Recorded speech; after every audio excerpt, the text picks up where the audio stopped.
Hello Kobolds! Today I'm super excited because we're going to learn how to play D&D Online. Before I start, I kind of wanted to showcase some art that I found that I thought was really cool by Quirk Windfist. Pretty cool kobold, I like it a lot. So, good job. So the first thing we're going to need to do this kind of setup that I'm proposing is we're going to need an extension from Chrome. So we're going to be using Roll20. It's going to allow us to use the next two things, which is D&D Beyond and Roll20 together, and make it nice and easy. So D&D Beyond is a website / application that really helps players manage their characters. So what we're going to use it for, though, is for making a character, keeping the character, like storing it, and then also running the character in Roll20 so we can just kind of easily click things and make dice rolls happen. So the first thing you want to do is you'll want to go to create a character. So we go to new characters, create a character, and we'll just quickly run through a character. So I'm gonna make Lionel. Very easy. Okay, so we're gonna go through all these. I like these settings. Cool. We'll go next. So next you'll see all the different races. Now, I pay for some content, so that's why you'll see a bunch here, but if you don't pay for anything, then there'll be just the starter and the original handbook. That's all that's going to be there. So, we'll make a dwarf. We're going to make a very unique character. A dwarf that is a rogue. Dwarven rogue. So one thing that's nice that you might have seen is that D&D Beyond really kind of walks you through all the steps.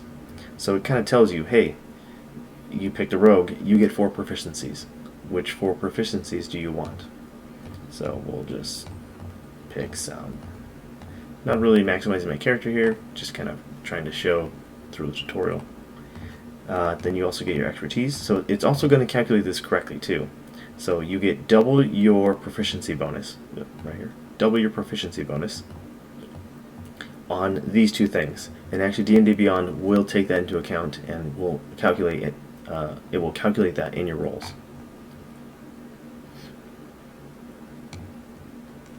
So we'll go next, and then we'll generate our ability scores.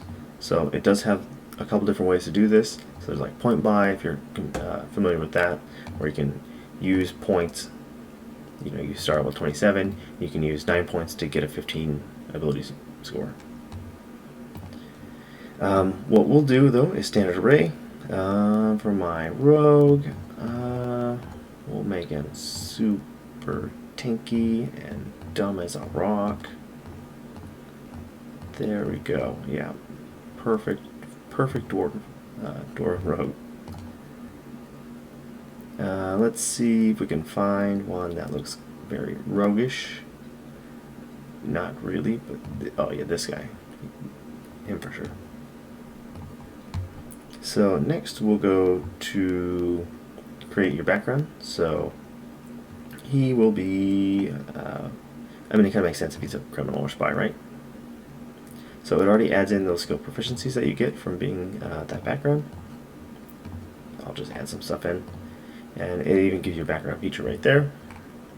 So it also can help you roll through your flaws, bonds, ideals, and personality traits. So you can random those or you can add them. So let's see, I'll add in these, I'll random these. Definitely got to be chaotic. We'll just say chaotic. Chaotic. Wow. Neutral evil. Why not? So here's where you can fill out more of these kind of personal things. So their skin color, their hair color, eye color, etc. Here's where we filled out that part earlier. You can also just edit it and manually type things in. So you can just freeform type if you want. And you can also add in a couple little extra things for like organizations that you're part of, your allies, enemies, etc.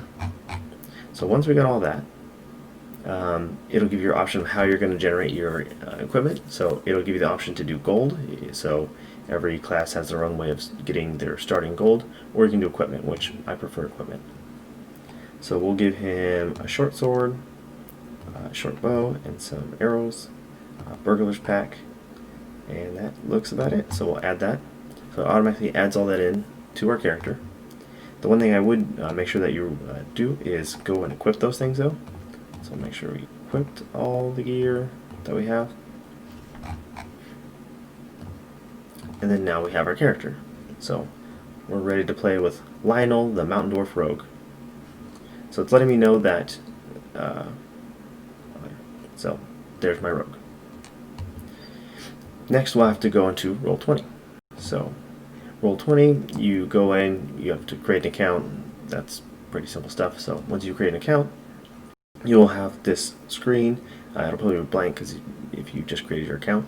So you want to go join a game. So here's where we're actually going to go find people to play with. So one thing I would recommend doing is first we're going to find the game system that we want to play. So we're going to want to play D&D 5th edition. I would recommend checking the welcome new players. This is where the GM knows that the people that they're playing with are new. So if you're totally brand new, make sure you want to click that. And then also I just clicked the free to play games because I'm not trying to pay someone to play. So we'll go find a game. I guess they want to play Star Wars using 5e, so sure. So what you'll do is you want to post in this topic. That's letting the person who's going to GM know that you want to play, and then they'll add you there. So this game, there's 6 characters that can play. 1 is already in. So once we're done with that, we can go back into our game. Just a quick side note, there is a tutorial level which I highly recommend. It's very in-depth. I'm not going to go over it here because it'll take way too long, but it goes over pretty much every aspect of Roll20. So definitely do that. But when you get in a game, this is why I had you do the other 2 things, is because those 2 things are going to allow you to play in Roll20 very nicely. So we'll say that this is our character. So we run over here and say we want to attack this goblin. Well, all we'd have to do is actually have this sheet open, and then we can attack with a dagger. So you click on the dagger and click the attack. Always make sure that you check and that the extension is running. So unfortunately right then it wasn't running, so we'll go back now. So go back into this sheet and we'll attack with a dagger. And then right here you can see that Lionel attacked with the dagger. So he attacked with a 23, and it shows you your damages. So it even gave your sneak attack too. So this is a tool that I like using.